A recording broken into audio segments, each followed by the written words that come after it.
can't mark a date and believe that that day you can turn it on.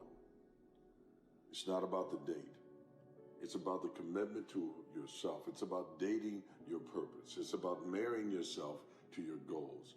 It's about realizing that there is no one coming to save you but you.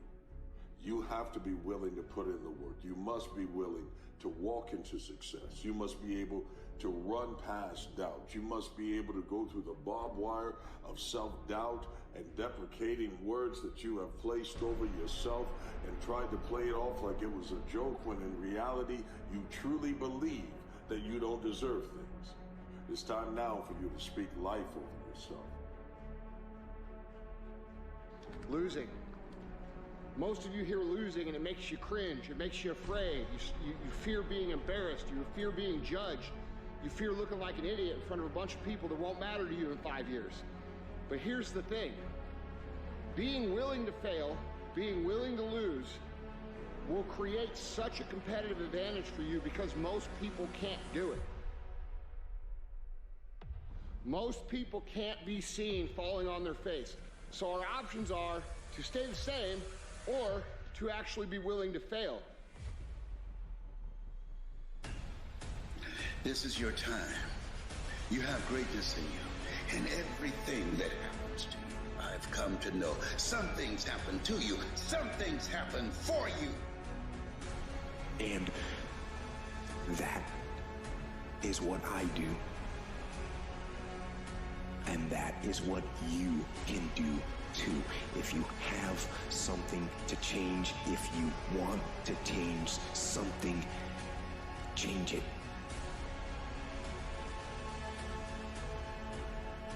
Change it now.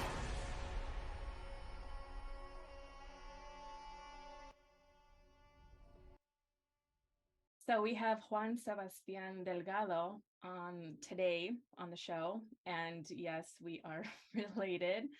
Juan, welcome to the podcast, and thank you for joining me today. It means a lot to me. How are you doing? I'm doing great. You? I'm doing well also.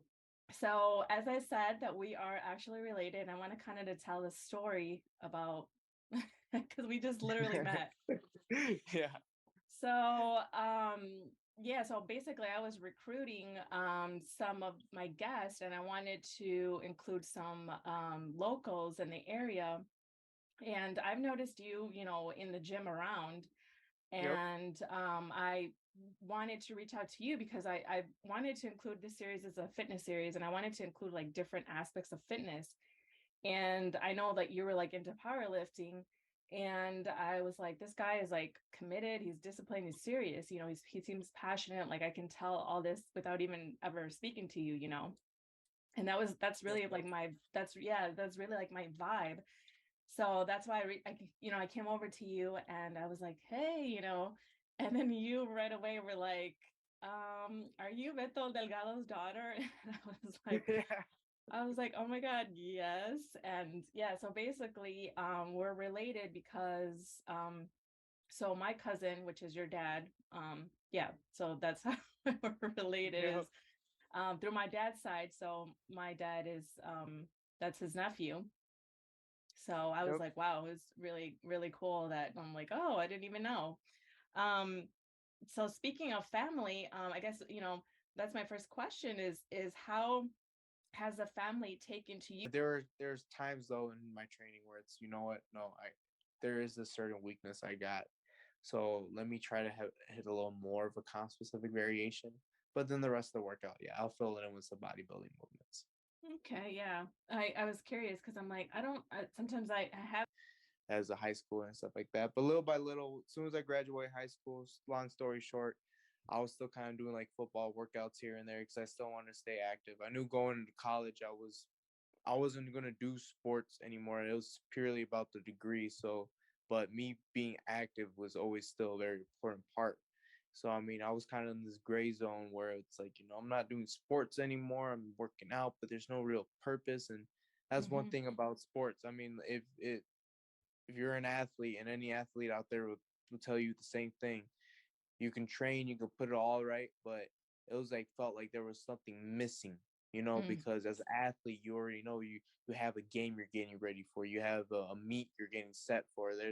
And even in between those little meets and stuff like that, you still have your big conference or your playoffs at the end of the year that, you know, everything has a purpose, everything has a goal. There's an ultimate goal. Mm-hmm. There's something towards the end that you're working towards. Well, I would keep up with my workouts, and lo and behold, one day I call him my first powerlifting coach. Technically, he was really my coach, but he definitely got me into the sport. Bobby, if I don't know if he's pretty old, older man. I don't know if he'd ever hear this, but I'm definitely going to tell him to listen to this. Yeah. but thank you. But he came up to me, older guy in the gym, and he competed a lot back in his, when he was a little younger, and he said, you ever heard of powerlifting? I'm like, no, I heard about like the strongman competitions. I would watch those, and I want to say this is like the winter of my first year of college. So I'm like on winter break, and he's like, "Oh, you should look at this," because I knew, like I said, I knew about strongman. I knew about the sport of weightlifting, not powerlifting, weightlifting, the Olympic Mm-hmm. sport. And I was into all that, but powerlifting's like, nah. He's like, well, all it is just squat, bench, deadlift. You should get into it, because he would see me bench pressing, and I'd say bench press has probably always been my specialty. Mm. And he's like, well, if you lift like this, there's certain rules and competition that you have to do. And if you want to get into that later, we could talk about that later. But he's like, we'll do this, that, and you might want to give it a look. Gave it a look. Started training the way I needed to train as a powerlifter. Fell in love ever since. Wow, that's super cool to hear. Um, and so like that's one of the things that I wanted to also mention, in case anyone is listening and doesn't is not familiar with powerlifting. You just kind of went over it, but essentially it's the big three, right? So like Yeah, squat, bench press, and then deadlifting, right? correct.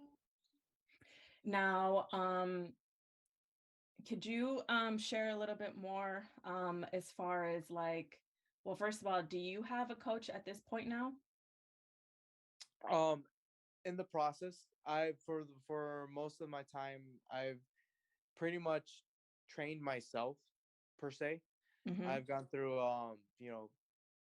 I've done my fair decent research, you know what I mean? It's always been like modeling after certain programs. I've never been a big fan of following like just a generic program, Mm-hmm. but like pulling principles from programs, and then over time learning what works for my body, and what Yeah. will work for me, because Mm-hmm. everybody's a little different. Everyone recovers a little different. Everybody, you know, certain people can tolerate heavier weights. Certain people benefit more from hypertrophy. So I mean, it's one of those things where, as of right now, currently, I'm pretty much solo, but in the process. So Got it. Okay. And then have you done any meets in the past? yes. So I this is the way I like to say it, because when I got into powerlifting, um, right away, I think within a first year, I did my first meet. It was a local meet that really it wasn't federated, but I was just like, you know what? I told Bobby, I said, Bobby, there's this meet, and before I actually do a federated meet, I just want to do this. It was like a local meet for like police officers in like some place in Wisconsin. And I was just like, I just want to do this just to know how it is to compete. He's like, okay, let's get your toes wet, Mm-hmm. because he was planning on getting me into a meet in his fed um the following year. And I was like, yeah, let's just do this. Um Lo and behold, that's when COVID hit. So I like to say I did that meet.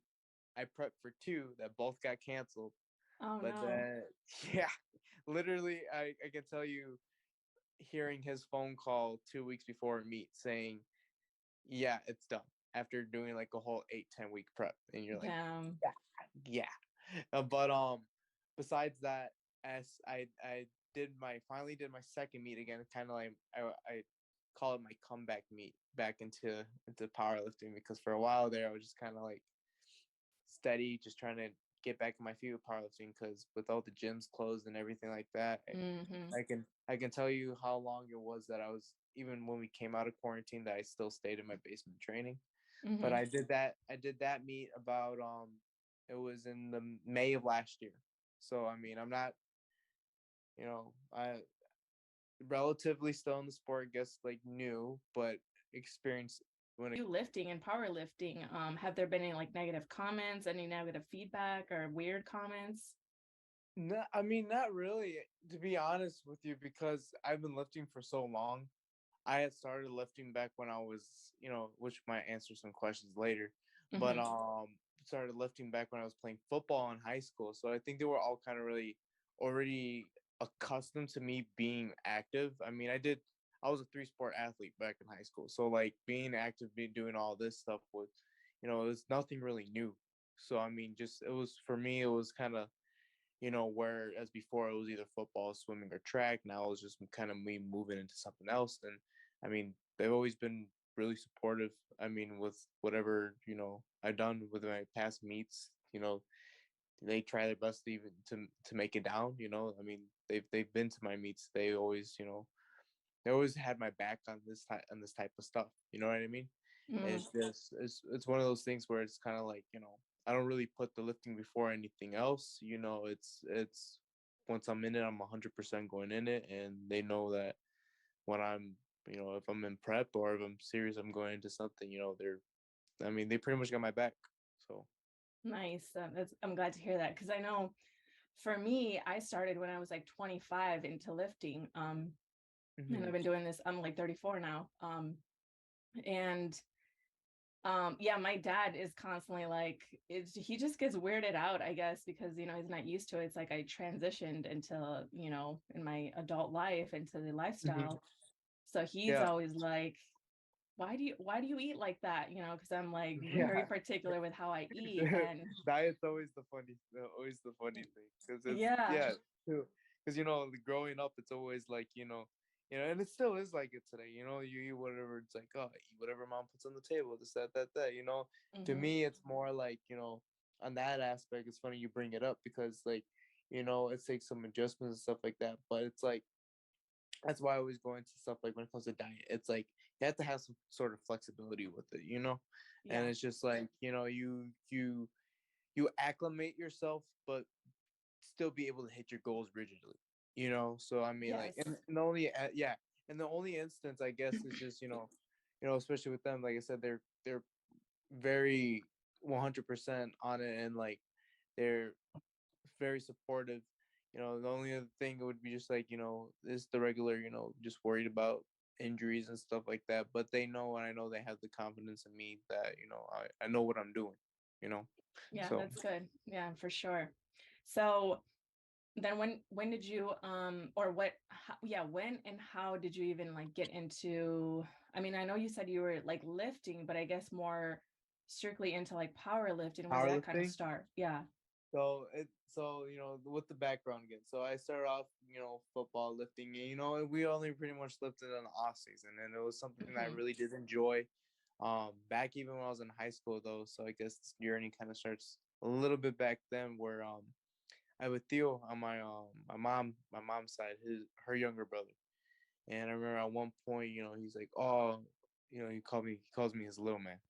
He's like, oh, little man, you're into all this lifting, right? And he was going to peak too. And he's like, oh, let me bring you with me. I remember there were times we went we went like at 4 in the morning before I had school or something like that. I'm like, oh, it's cool. I got up 4 in the morning and everything. This is kind of back where I look back and I'm like, yeah, no, for sure. I knew I was in love with lifting. If you're in high school, you're getting up at 4 in the morning to go to the gym. You it's sign. It's a Yeah. sign. But ever since then, he's like, you know what, man. He surprised me one year for Christmas. Like, oh man, I'm gonna start paying for you so you can come to the gym. This is gonna be like my yearly birthday and Christmas gift for you. I'm like, and obviously, like me, I'm like, oh, you don't got to do that. But long story short, he was helping me out, especially during high school. When you're not making that much money, and just there, and usually this is not as an aggressive cut. They're maybe just a couple pounds above the carb limit, they'll go on a liquid diet, so there's not as much food mass in their stomach, and they'll just make weight that way. So that's why I say like that 1 week to 2 week out marker is so important, because one, you're trying to make sure you have as little fatigue as possible, but you don't detrain your body. And two, making weight. Those are probably the most important parts when it comes to the end of the prep. So now I'm curious, during this prep, how, or is cardio ever in the process? Also, like, how is diet? Yeah. Okay. No, perfect. Because those two are probably the hardest things when it comes. Training's fun. Let me tell you that.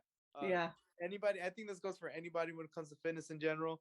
If you like to train and you like fitness, that part's the fun part. The hardest part is, again, is making this weight with the diet and cardio. So this is going to vary. Cardio is going to be one of those things to where if you need to really cut down on weight, right? I'm gonna pull this out here. Maybe one day he hears it, because I've been following him ever since I started powerlifting. But I'll pull him an example just because I followed him for like years. But there's a elite powerlifter out there, Russell Orhe. He competes at a weight class where he has to weigh in at like 182.5, I want to say 183. But off season, he's like 195, 200 pounds. So he's cutting out 12 weeks out from his meet. So the diet, he has to get into, essentially when you cut from that much weight out, you're cutting. Let me back up a little bit.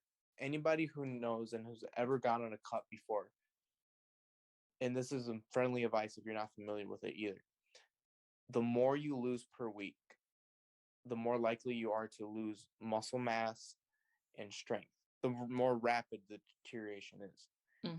The slower you do it and the more further out you do it, the less likely you are to lose muscle mass, but you're going to lose a little bit. That's just the way nature works. Yeah. Your body does not like to be in a calorie deficit. But also the slower you do it, the less likely you are to lose strength as well. Yeah. So you do that further out. For example, for like the example with him, he'll do it about, I want to say do it. He's probably doing maybe further out. I don't know exact regimen. He's talked about it a couple of times. He's got a YouTube video or YouTube videos. So if you guys want more information, he's got an extensive catalog of videos about information when it comes to powerlifting.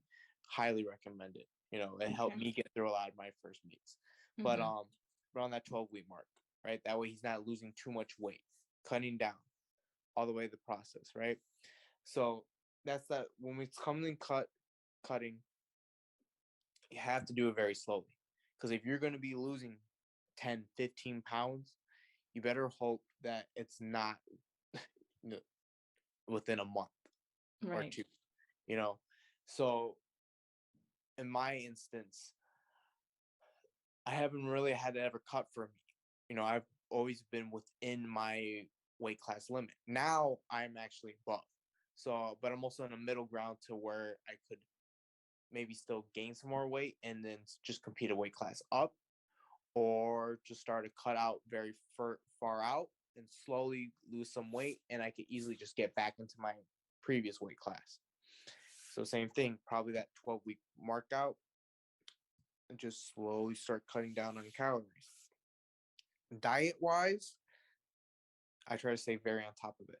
Now, diet's going to vary for everybody, right? But you also have your same basic principles. They usually say about a gram per pound. That's probably one of the most basic principles. When it comes to powerlifting specifically, though, right?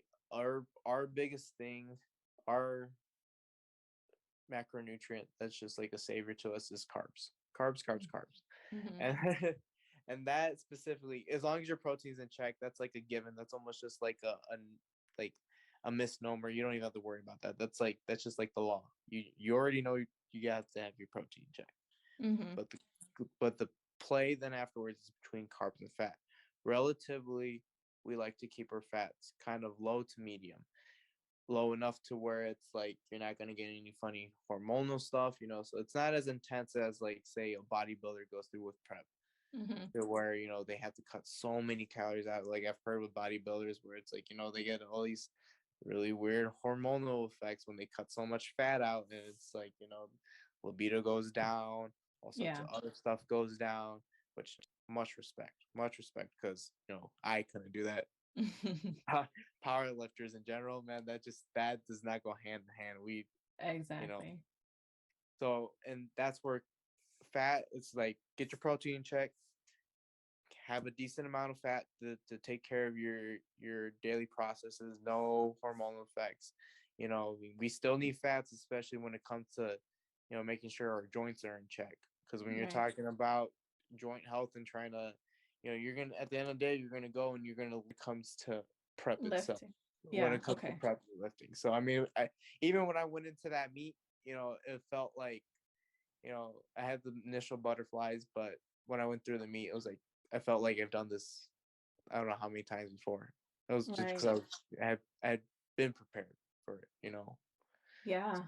And so how does prep, because I'm very not familiar with, I'm not too familiar with powerlifting in general, but like to even hear that, I mean, I guess how does prep look like is in terms of like, you know, to do meets and stuff? Yeah, so prep's a long process. It really, a lot of times I know it's an agreement usually between the lifter and their coach, you know. And I've learned what kind of works for my body, but usually you can see anything between like 12 to 16 weeks. 16 is kind of pushing it because those first initial 4 weeks are really not anything. Mm-hmm. Officially, a prep, like powerlifters would really consider the start of their prep around 12 weeks. And we kind of break those 12 weeks into like 4 week blocks. That's what you typically see. Mm-hmm. First 4 weeks are kind of like conditioning and slash type of hypertrophy. A lot of the hypertrophy and strength comes usually in those second four blocks. You know, it depends. It really depends on how the coach and the athlete agree to kind of like break things down.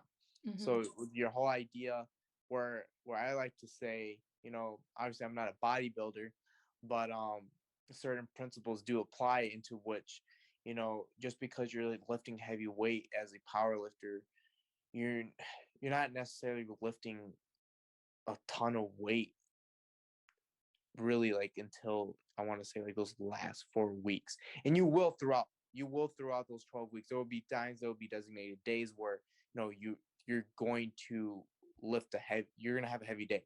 Mm-hmm. It just doesn't consistently become very heavy until the end, because what the whole idea is that you're building, you're essentially doing hypertrophy principles and strength principles where you're kind of slowly progressing up to get your body conditioned and in shape to lift those weights.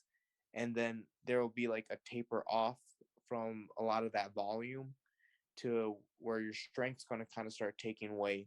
And then you can kind of taper even further into power to where the weight's going to start coming up, volume starts coming back down, get more specific. So Mm-hmm. maybe you start hitting more singles, more whatever it is that, whatever your programming is. So then basically your body's in shape, it's in condition. You start taking a lot of that training stress off. And then it comes to the point to where you're like 2 weeks out and you're kind of peaking, you know, 3 weeks out, you start peaking and you really take a lot of that training volume off to let your body recover. And you can go into a bunch of sessions hitting heavy weight, but it's just not many reps like there were before. Whereas before you could have went from at the beginning to 5 to progressing up to like 9 reps per set. Then you start slowly going back down to like 6, but now the weight's heavier. And then you get into that last block and it's like now you're hitting like triples, doubles, and stuff like that. Now your body's really forgiving you and you can Mm-hmm. handle that weight. Mm-hmm. So it, you know, it gets funny. But I don't know if you want to talk about like meet week, because I guess that's like probably the most important part in Really? So there, prep. yeah, for sure. Meet the Yeah. week, yeah, the first or the 1 or 2 week out mark as a powerlifter are probably the most important weeks out of the whole thing. You know, that's where your whole 12 weeks kind of lead up to. That's where you really, a lot of this is going to have to go into like federation, which if you don't mind, I do want to break that down a little bit later, because I think that's where a lot of people, they can confuse when they want to try to get into powerlifting. Yes, absolutely. But yeah, so but we'll talk about that later if you want. Mm-hmm. So depending, at least when it comes to me, right, where I'm in a tested federation, we test for all illegal substances, and we have a 2-hour weigh-in. So our rules are kind of different, where others may have a 24-hour weigh-in. So until you actually hit the platform. So a lot of times with us, as a natural athlete, you can't really do as crazy as a weight cut as other athletes are maybe able to do, and it be much more forgiving on their bodies. So we try to get as close as to our cutoff weight as possible. We might be a few pounds above. Certain people might do different strategies that actually make weight, because now you're thinking you're peaked, you're theoretically at your best strength, but now you still make weight.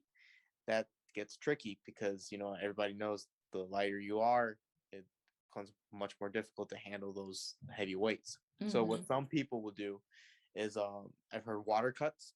Essentially, like that week of the meet, you've reduced your training volume.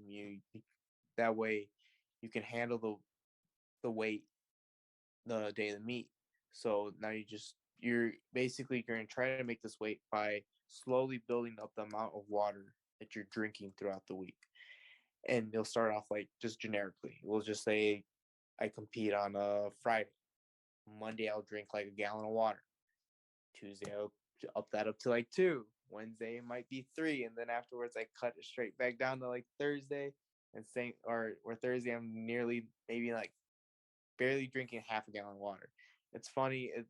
I can't remember the exact mechanism of how this works, Mm-hmm. but by doing that water load and cut, essentially your body's going to like do some sort of compensation to where essentially your body's going to get rid of a lot of that water weight. And it's body does not like all that water, so it's going to get rid of all that water you drink Mm-hmm. plus more.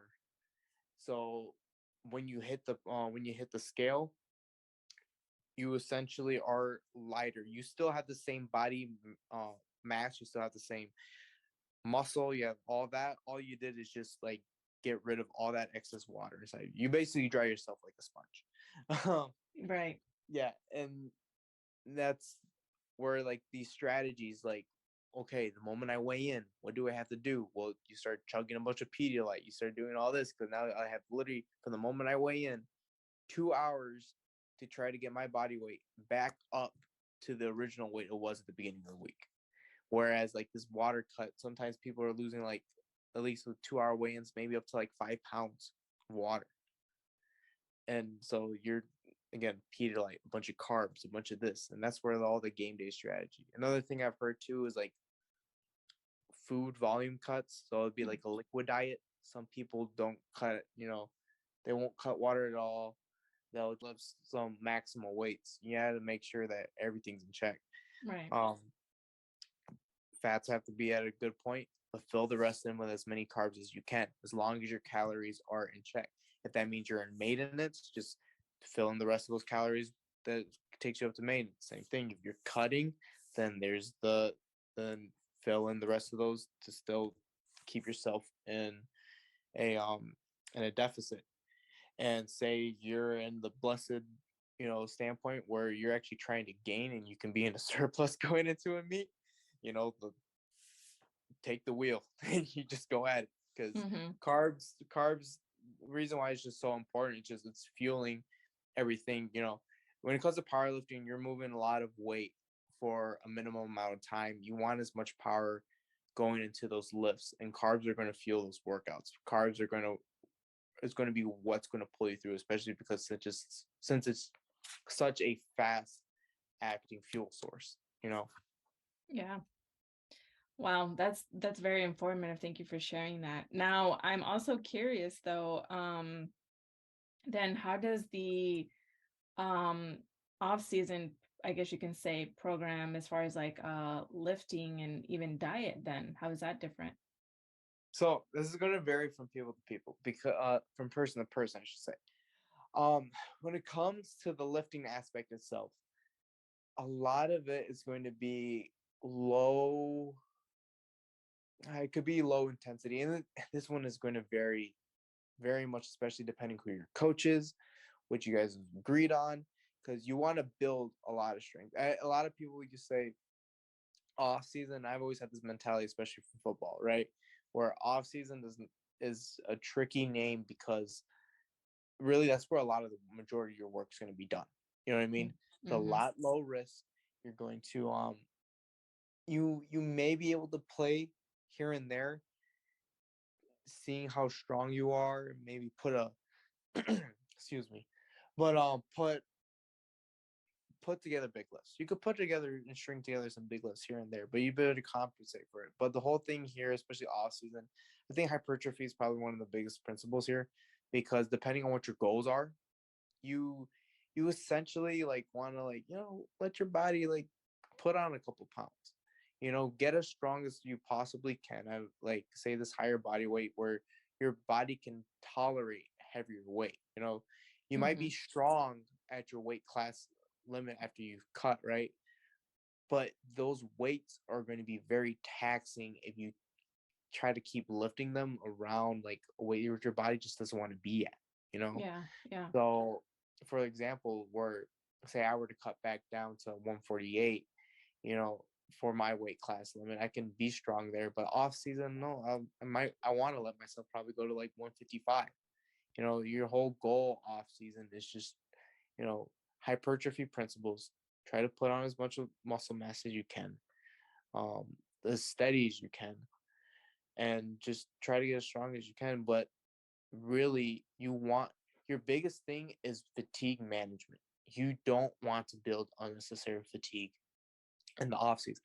There's a lot of different ways that people can do that, whether it's rep or set scheme, or whether or not it's adding in more variables and accessories and taking away a little bit from the main list. There's a lot of times where you'll see powerlifters take a break from lifting anything heavy for like a month after a Yeah. meet or more, because it's one of those things where if you prep properly for a meet and you spread them out far enough, you really don't need all that heavy lifting all too much.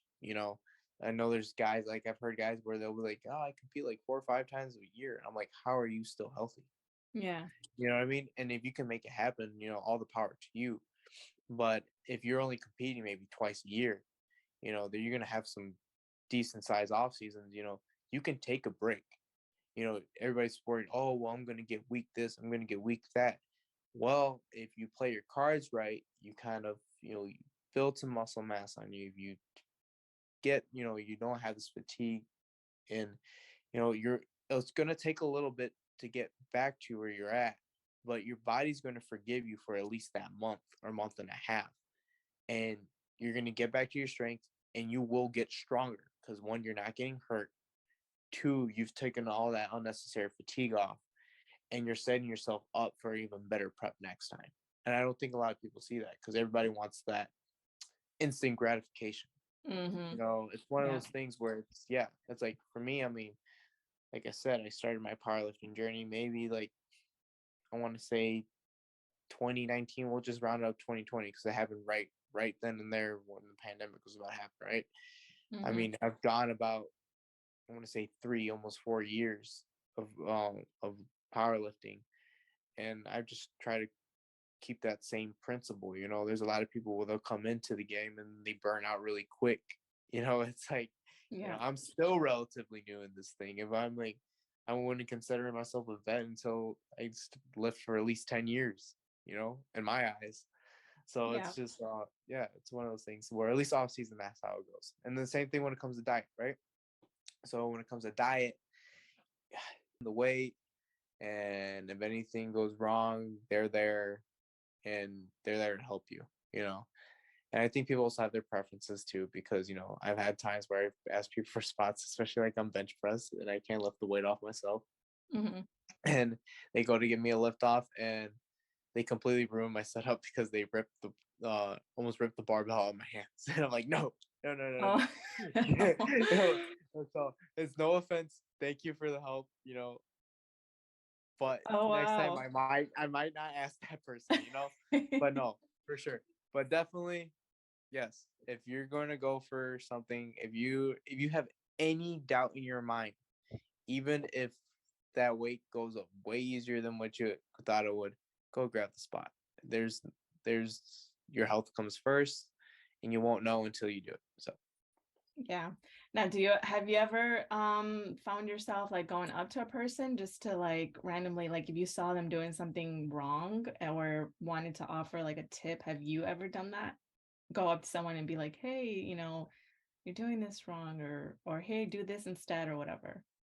so that one's almost a funny question. I'm glad you bring that up because I feel like I think everybody's always like at a dismay to try to come to a common answer for this because I have, but I always say I try not to unless like say I see somebody doing some sort of exercise. If it literally looks like they can potentially get like hurt doing Mm-hmm. something, I will definitely say something. And it's one of those things because even like I think we've all been through that where somebody comes and tells you, you can the intent of somebody telling you something. There's a difference between somebody saying, "Hey, you might not want to do this because it looks like you're gonna get hurt if you keep doing this." Especially if you can kind of tell when somebody's new at something, especially Mm-hmm. when they first come into the gym, and you just don't want that person to get hurt. First off, and it's either stuff like that, and we've always had that kind of thing where there's a difference between that and somebody coming up to you and giving you a snarky comment about, oh, you should be doing like this or something like that, just because, Mm-hmm. you get the feeling that they think, they're kind of better than you or something like that. You don't want to put it like that because you don't know what the intent is, but comments come off pretty clear with body language and everything. But Yeah. it's either that instance or even say there's like an easy fix and you can just easily you can just be like, hey man, I don't know if you do it because a certain way, but and a lot of this has to do more with like I guess newer lifters, Mm-hmm. more experienced people. They might have a certain way and they might they go do themselves, do Yeah. you. But especially with newer guys, if I notice they're a newer lifter, it's like, yeah, either I just don't want you to get hurt, or here, man, I see you're doing this. Here's a little quick fix here. If you do that, you'll see. And then later they will come back. Hey, I tried this out, and I lifted this one week, and I added another 10 pounds onto something, or another 5, or this just feels more comfortable. Like it's stuff like that where yeah, easy fixes, especially with newer lifters. I feel like that's where it really has its place. Um, but like I said, I try not to do it all too often unless it's those necessary moments. Because I think there's times too, whereas I guess as a lifter, sometimes that person can come to you up to you, and even if there was like I can come up to a person and have the best intentions, but sometimes that person might take it the wrong way. Right. Because they can be like, oh, because me not knowing, maybe they are not a new lifter. I've been doing this for years. And it's those times where it's just like, oh, okay. But I mean, like again, Mm-hmm. it looks like the person's gonna get hurt. Don't be afraid to lend out a hand. It you rather lend out a hand and make sure that if I could have done something to make sure this person didn't get hurt, Yeah. you're gonna at the end of the night you're gonna set better versus you do nothing at all. Yeah. Yeah. Totally agree. That's cool. Now let's dive into the different federations, if you don't mind sharing a little bit more about that. Yeah. So for those of you who are kind of getting into powerlifting, right? Powerlifting is usually separated and spread out by federations. So federations, so these federations that host meets, right? The big ones, there are other big ones, right? But the predominant ones right now in the US are usually between what's called the USAPL, which is my federation, and the USPA, which is a different federation. The difference between a lot of these federations are either rules, kind of everybody still has the same common rules within powerlifting. There's going to be slight differences though. Mm-hmm. So, but the biggest thing, especially when it comes to powerlifting, is you're tested and untested. So one of the unique things about powerlifting is that and bodybuilding does have it too, but I feel like there's a more of a predominant kind of feel when it comes to powerlifting when it comes to it. But the tested and untested thing, tested, you're getting tested for any illegal substances when it comes to steroids, any growth hormones, or any other like PEDs that are deemed, you know, unnecessary advantage. And then you also have, so that's the tested side. The untested, just as it says, untested. So they could be on nothing or they can be on everything, you know. And the USPA, though, they do have a tested federation, and there are more and more people going into that federation, but the USPA is pretty much known for its untested, right? And the thing kind of with powerlifting kind of makes it unique, and this kind of goes back to the community feel, where it's like, if you're going to compete tested, just go to USAPL. If you compete, correction, if you're going to compete tested, go USAPL. You're going to compete untested, go USPA. Nobody really actually kind of, for the most part, let me put it this way. If you're a USPA lifter and you're untested, whatever you do with your body, I'm not going to judge you at all. You do you, and I'll take you in as you are. It's one of those things where just don't come to a tested federation and try to get away with that stuff. You know what I mean? There's a mutual respect. There's a mutual respect. You honestly, it has nothing to do with whatever you take in your body. What you do with your body is what you do with your body. I guess you don't really have to be as strict, right? Again, this is personal basis. I like to try to track year round. I really do.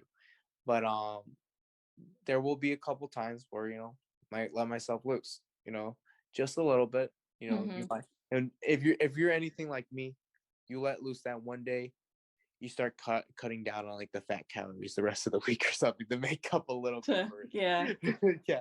So it's the person to person thing. You really don't have to be as strict. You still want, the whole thing is that if you still want to maximize your training, you're still going to at least take my protein series. I'm still going to make sure I have plenty of training carbs here and there, but every once in a while, the cheat meal over here and there, off season, I guess it's fine.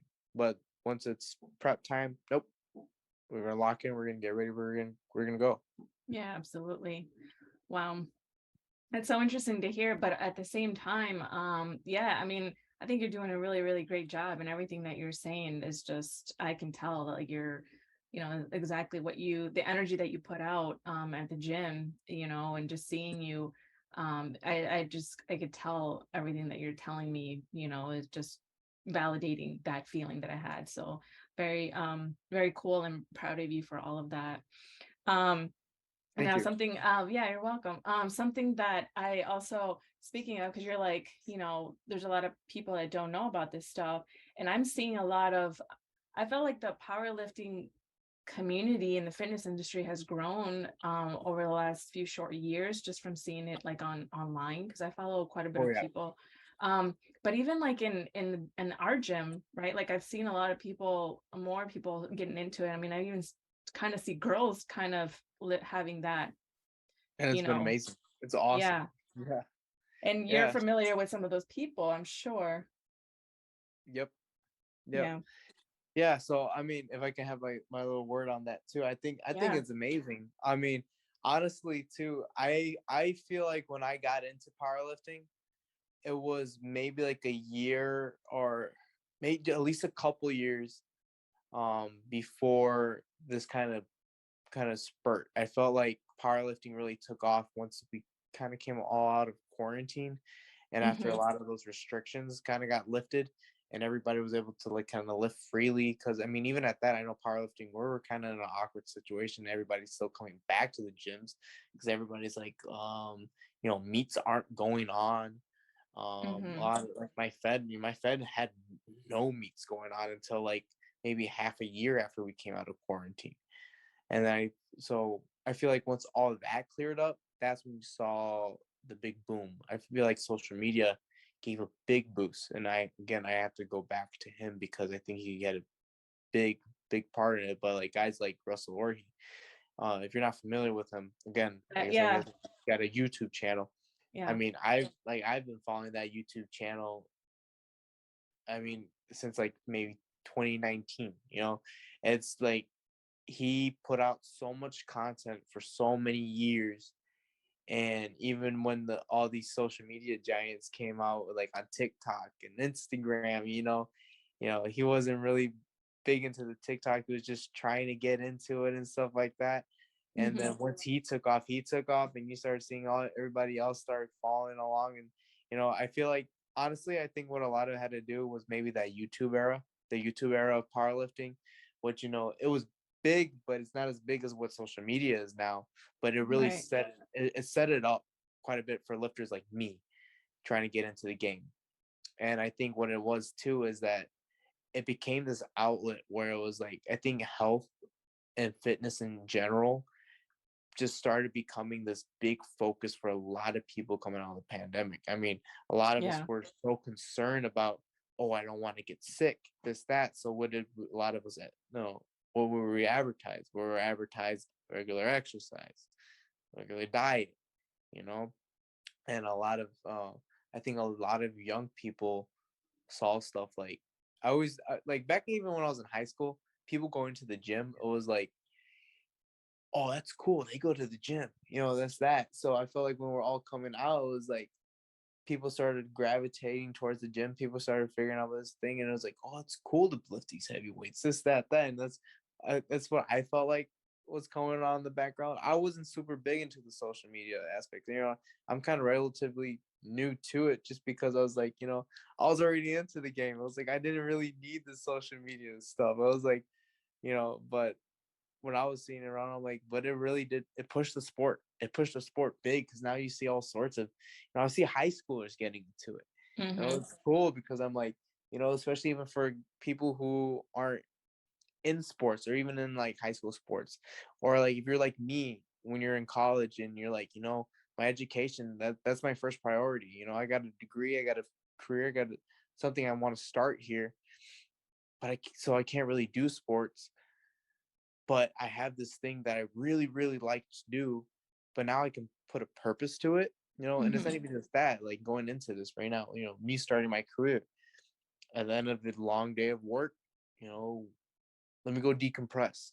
And I Yeah. can, and even at that, there's a purpose behind it. And I think it's awesome because all these other people, it gives them a purpose. I mean, you don't have to be the strongest person to get into powerlifting. And this is what I love about what social media is doing for the sport.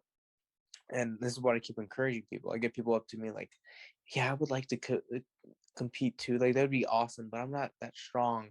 Or I hear this all the time. This one phrase, I'm not strong enough yet. I tell people, I'm like, if you can pick up a barbell, you can get on a platform. Trust me, the thing about it, especially this new wave of powerlifting, is that the community is very open arms. Like, they bring in, like, if you're just getting into it, like, the community will bring you in like nothing. Like, you're going to be a part of this whole community, and we're going to support you, right? You always get some of these, you'll get haters, here and there. But the thing that I like about the community is that the community weeds them out pretty quick now. If you get caught, getting on a person just because they're new at something, man, they'll cut you out. Oh, And really? yeah, I mean, you should see some of these things. There will be people like, they'll put some pretty degrading stuff out there, but like the rest of the community kind of flocks and says, and automatically, nope, they're not gonna handle it. And I think a lot of it too is because with people being so new, it's like, no, we were all there at one point. We're all there. I mean, if you ever come across me in the gym, right? I think first off, just like the sport itself, it can be maybe intimidating because you see people lifting all these weights and stuff like that, something that you can't do. But the moment you talk to one of these people, like, especially, at least with me, I might come off a certain way. But the moment you talk to me, if you ask me for a tip or for some advice or something like that, I'm more than right away. Boom. I will give you advice. I will help you out as much as possible. You Yeah. know what I mean?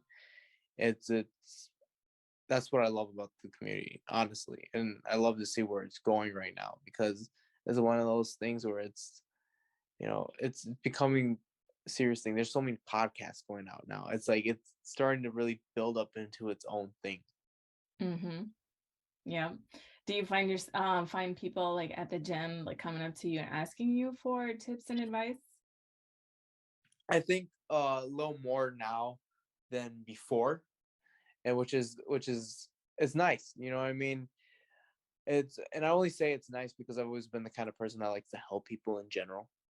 Um, and I think people sometimes, I don't know if I get the vibe that certain people, they're a little like hesitant to come and ask me and stuff like that. But like it's like the moment they ask me, and then like I'm like right away, I'm like, oh yeah, yeah, let's you can do Yeah. this, do that. Like right away, it's like they'll keep coming back for more and more. And like sometimes I'll get the hey, I'm sorry if I'm bothering you. I'm like, no, man, you're not a Mm-hmm. bother at all. I mean, you're not a Yeah. bother at all. Like no, you can keep coming to me. Like I always just tell people, I'm like, if you ever see me and I'm not talking to you, it's probably because I haven't hit my top set yet. I'm just let me get warmed up. Let me just get going, and then I got Mm-hmm. you. I got you. Yep. Don't worry. So Yeah.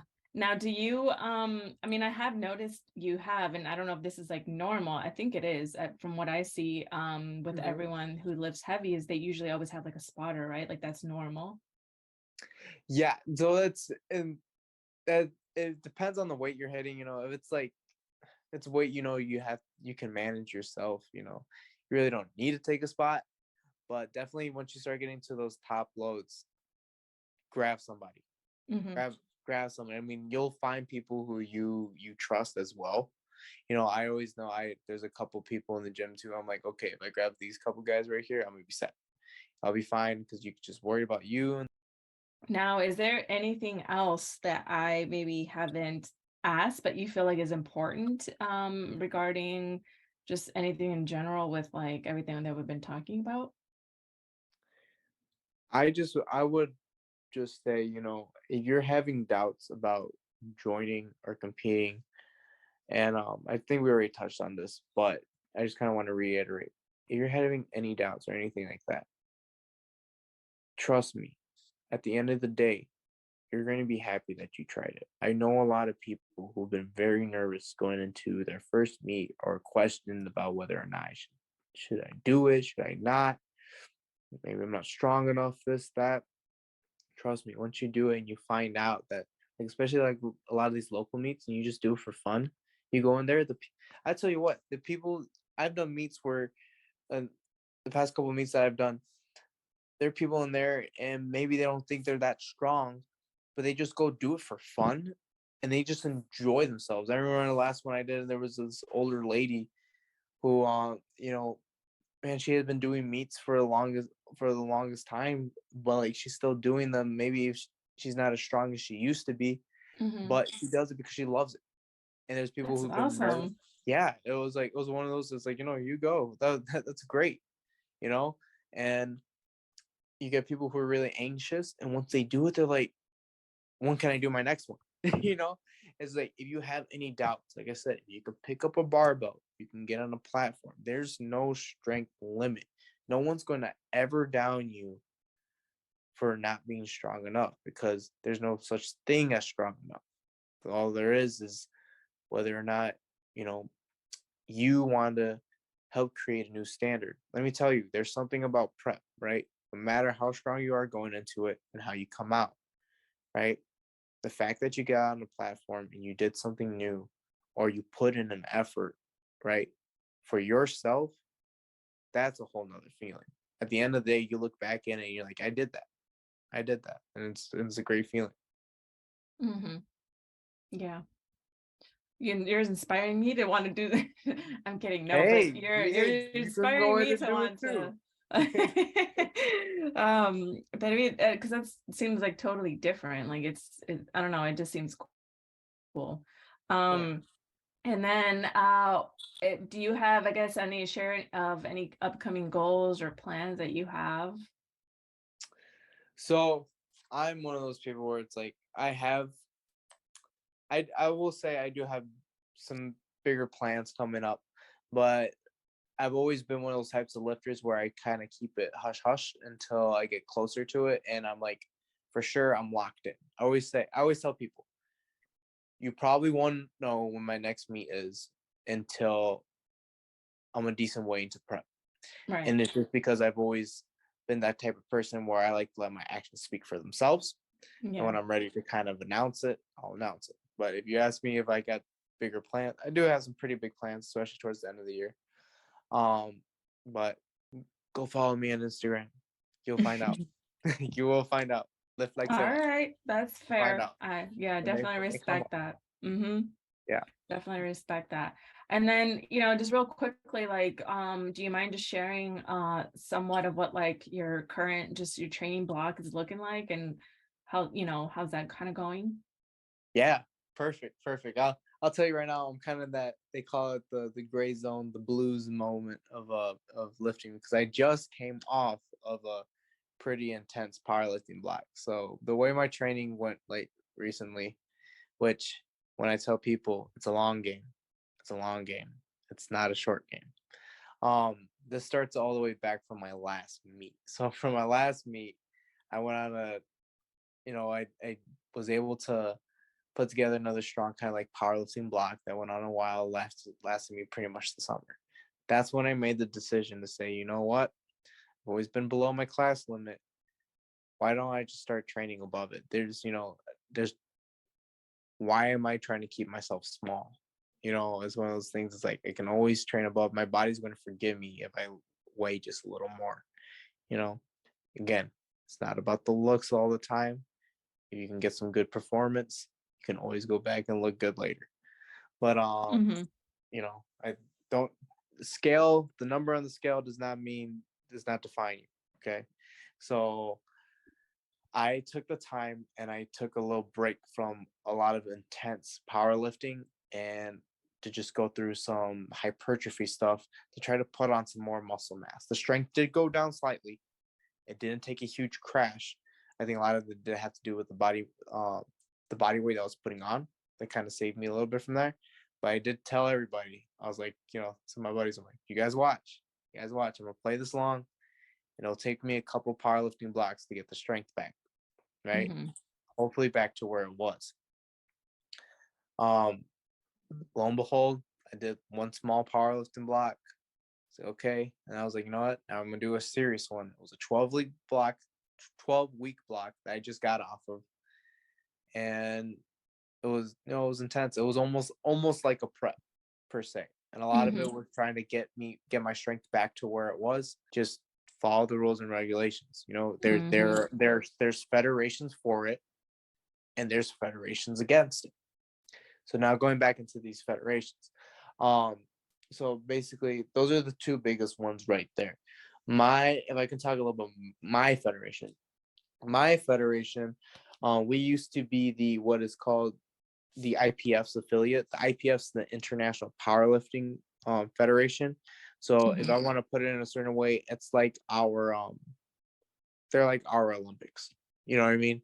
And powerlifting, that's what it was. And you talk about the biggest powerlifting giants in the world. You're talking about like guys like Eddie Cohen before he went untested. Like this is where you went. This was our Olympics. We used to, we were former affiliates because there was a big divide between us and them. Again, off of testing and other things like sponsorships and stuff like that, where there were rules where you had to wear only approved sponsor like apparel from the IPF. And a lot of that stuff like was keeping our federation kind of small, whereas our federation wanted to kind of grow bigger and reach out, which now it's paying off because more and more people are getting into the sport. And when it came to testing, they wanted us strictly following like certain water protocols. But if I'm getting this right, our stricting was actually a little too strict.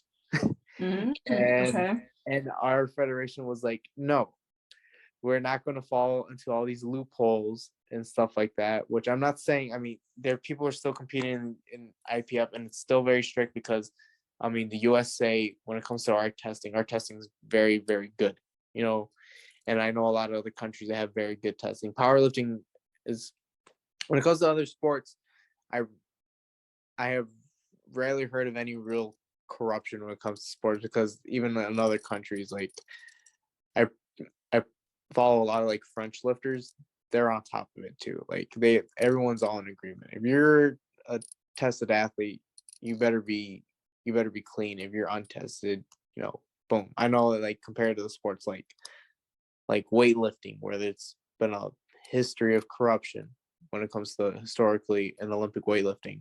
Mm-hmm. Powerlifting, you really haven't heard too much about that. And again, I think the untested side has to do a lot with that. But lo and behold, our federation's separated. The US created a different federation. So if you still wanted to be in the IPF, you still wanted to go off to Worlds and compete, you can just go through this federation. You're still tested. There's still a great federation. There's still a lot of great lifters. Ours, it was more of a business move. You know, we kind of, you know, we still kept our testing protocols, and, you know, now you can do stuff like, if you have your own brand, you can wear it on the platform. You can grow. You can make money off the federation if you wanted to now. You know, and those all moves that try to get more and more people into the sport. Okay. So, and even at that, like I said, there's more federations out there. There's plenty of outlets if you wanted to get into the game. So. Okay, but they're just probably smaller then, right? Yeah, they're probably smaller. And like I said, I mean, and the good thing about the USAPL, which I love a lot, is that we take a lot of pride in our local meets. There's a lot of local meets. So even at that, you could, for example, Instagram, go follow the USAPL Illinois. You know, boom, right there. They'll start throwing out a bunch of local meets and stuff like that every year. You know, and you can just go do a meet. You know, there's a ton of them that maybe there's a bunch of, like, I see people like buddies that I know who don't live here in Rockford, and they'll be like, they did another meet. I'm like, oh, I didn't even hear that meet was going on. You know, there's a lot of outlets for you to try to even just go do a meet. So. Yeah, I guess that was something I was wondering, is how, you know, how often do you see them, or how far, like, do you have to travel? But it sounds like they're pretty frequent and easy to access. Yeah, I mean, honestly, there are quite a couple here in the Chicagoland. Probably more in Wisconsin. Actually, Wisconsin has quite a bit of meets, a lot more than Illinois. So basically, what you would pretty much have to do is, you know, you go to a federation, sign up for your federation, at least with the USAPL. You just pay your membership fee, and then you just look on the website. You just find and look up and say, okay, I live in Illinois, or maybe I want to do one in Wisconsin. Just sign up for the meet. And I mean, the last meet I did, I think we traveled like three hours to go to the meet. And even at that, we probably didn't, if you wanted to do a meet, you could probably find one in Chicago.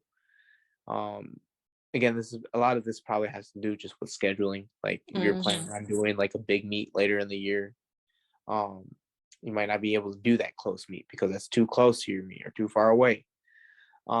You could do one in Chicago. You could maybe only drive like an hour and a half, depending. You know, a lot of it just kind of has to do with the cards, how you kind of play out your year plan. Yeah. Okay, that's good to know, for especially if anybody's out there is interested. Lo and behold, took all the extra time. I want to say I started that journey back in July. Once I started this past 12-week block, I wanted to say that started mid-November. So, man, that was quite a few months off of a lot of intense powerlifting stuff. But let alone, because November, let's see. Okay, if I'm remembering this right, I want to say the mini powerlifting block was like 6 weeks before I got into the serious one. So that was one powerlifting block. This next 12-week like whole program that I just did got me to be even stronger than what I was before. I always said I thought it was going to get me to at least the strength I was before. Yeah. And then from there I can start seeing gains. But I think I've put on well over like 100 pounds on the total that I had previously going on into this. Wow. And Nice. I came out of it without really any aches or pains at all. Like I feel really healthy. Like I was like, I came off of it. And the only problem I ever ran into is that I got a cold that was going around at work and that completely threw things off at the end. But besides that, I mean, I really, you know, the long game paid off. Yeah, you met So your that's kinda, expectations. Yeah. yeah. So I mean, right now at this point of my lifting, it's more letting my body recover from those 12 weeks, kind of like a deload reduction in volume. And then now we're going to start slowly building back up. You know, I'm not really hitting so much super heavyweight. A lot of it's a lot of technique stuff, just making the barbell move pretty well, letting my body recover. You know, I can add a little more accessories here and there, kind of, you know, not super specific stuff, but, you know, still staying within the realm of powerlifting, though. I'm not taking that big break like I did before because I'm at a pretty decent body weight right now, but at the same time, I just don't want to kill myself. Yeah. Now, what does a accessory work, what does that include or consist of? So this is going to vary a lot from person to person. But, you know, if you're talking about specificity, that's going to be your big three. It's going to be your squat, your bench, your deadlift. Now, there's certain people who they stick to more traditional powerlifting. You know, it's going to be like variations off of those lists. So say instead of a deadlift, you're going to do maybe an RDL, you know, a barbell RDL. For bench, you're probably doing long pauses or tempo bench where you're like 3 seconds down, one on the chest up. Or even you'll see some people, they'll do like they call it the West Side style of lifting, to where they do a bunch of funky variations where they'll do like bands, they'll do chains, different like stimulus to try to like, that way you're not hitting your body with the same stimulus. You know, the whole idea here is to not fatigue yourself with the same stimulus all the time, because your body's going to eventually get used to that. So a lot of these accessories will like help, you know, pull off of that. Yes, you might see that slight reduction, you know, and like being able to hit like a max weight because you're not so specific. But at the same time, you're going to build strength in other areas and desensitize your body. That way, when you're ready to get specific again, your body's not accustomed to that, and then you'll see like new gains. There's other people where, like, I know me, I don't know if you've ever seen the way I lift a lot. You know, there's times where I'll hit my specific lifts, but then I almost do what's like we call power building. So where it's like the hybrid between powerlifting and bodybuilding, where a lot of my accessories, you know, I try to keep it to stuff that would still kind of benefit my powerlifting, but essentially I'm hitting like a bodybuilding workout. Like that's just what I like to do. Okay. You know, I mean, I still like to look, I would like to look aesthetic. Maybe I'm not the most aesthetic guy out there, but you know, my powerlifting comes first, but then once I hit accessories, you know, I'll go start hitting some dumbbell flies. I'll hit a lot of, you know, I take a lot of the, I tell you what, it's one of those things. It's like, okay, I'm a powerlifter coming to do my powerlifting stuff, but now when I'm done with my powerlifting stuff, oh, we got like 30 minutes left in this workout. Let's go crush it like a bodybuilder. I'm doing the same. I'm like controlling all my weight, nice high heavy rep schemes, or the high rep schemes, those type of stuff like that. Different principles of overload here and there. I'm like nice good stretching when it comes to every lift. Like it's like almost like switching to a different person. I try to act like I'm a bodybuilder for 30 minutes. Yeah. You know, and that's just the way I like to work out. You know, it's like I'm keeping muscle mass. I'm still kind of keeping somewhat aesthetic, and it's just what I kind of do. But like if there's times though in my training where it's, you know what, no, there is a certain weakness I got, so let me try to hit a little more of a comp specific variation. But then the rest of the workout, yeah, I'll fill it in with some bodybuilding movements. Okay, yeah. I was curious because I'm like, sometimes I have paid attention, but then not completely, because I get in my zone too. So it's like I'm not really paying attention. But yeah, I was curious as to how that is. So that's really cool to know. And then as we're getting to a close here, I'm just curious. I'm really big into astrology, and I'm curious, like, is this a Yeah. Delgado thing, or is this like, tell me what's your sign? Oh, I'm an Aries. You're Aries. Okay. Yeah, it's just interesting to know, that, like I said, like we recently just became familiar that we're related, and but there's a lot of similarities between you and I, so it's really cool.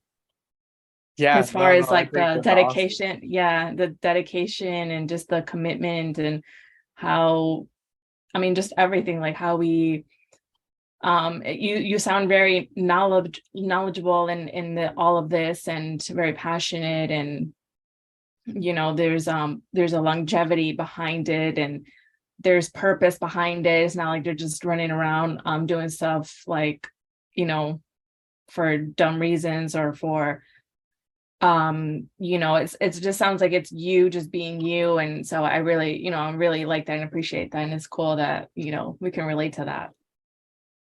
Yeah, no, I totally appreciate it. Thank you for that. I'm not the best when it comes to taking compliments, so thank you. Yeah, you're welcome. Yeah, Yes, it was nice yeah, to have you on the show. I'm really, really happy that were able to make it, and thank you for all the information that you have provided. And I definitely wish, and I'll keep it posted on Instagram to see what your goals and your plans are, since you kind of want to share once you're, like you said, deep into it. So it'll be cool to see. And I would even love to come out to one, actually, to just to experience it in person, to see how that is. So that'd be cool. So thank you yeah, so for much. sure. Yeah, no, thank you again for having me on here. I mean, I'm glad the moment you told me and asked me. I mean, even before, if people don't know how it played out, but when even at that before, I'd mentioned, I'm like, and I asked, oh, Beto Delgado's daughter, you asked me already about the podcast, and right away, it's like me talking about powerlifting. Of course, I'm gonna do it. I Mm. mean, so like, this is something I'm super passionate about, and I was like, yeah, if I can go out here, I can, I can give a lot of information about the community. Like I said, the community is growing, and Mhm. any and everybody who wants to get into it, right? Doesn't matter how strong you are, doesn't matter what your age is.